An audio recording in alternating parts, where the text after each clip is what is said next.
সারা বাংলাদেশে এই আমির হামজার ওয়াজ এবং একই সাথে এই মসজিদে খুতবা দেওয়া নিষিদ্ধ করা হোক, সেই দাবি করছে আমি।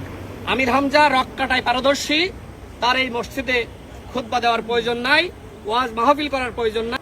রাশেদ খান যে কথাটা বললেন সেই কথাতে আমি একমত।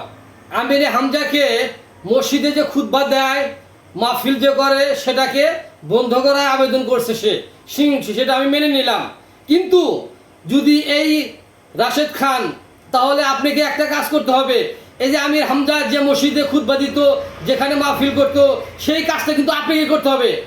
আপনাকে যদি না করতে পারেন তাহলে কিন্তু হবে না। কারণ যেহেতু ওনাকে আপনাকে খুতবা দেওয়ার জন্য নিষেধ করতেছেন, মাহফিল করার জন্য নিষেধ করতেছেন, তাহলে কি সেটাকে আপনাকে করতে হবে? আপনি কি পারবেন?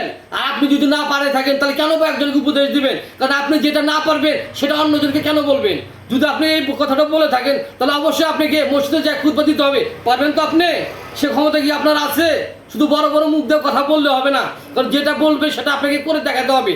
আর যেটা পারবেন না সেটা বলবেন না, কারণ ও যে সে যদি খুতবা না দিতে পারে তাহলে অবশ্যই আপনি খুতবা দিতে পারবেন, তাহলে সেই মসজিদে আপনি খুতবা দিতে হবে। তাহলে আমরা এই প্রস্তাবে রাজি আছি। তা না হলে এই রাশেদ খানকে এই কথাটা বলা উচিত হয়নি, কারণ যেটা সে পারবে না সেটা অন্যজনকে বোঝাতে যাবেন না।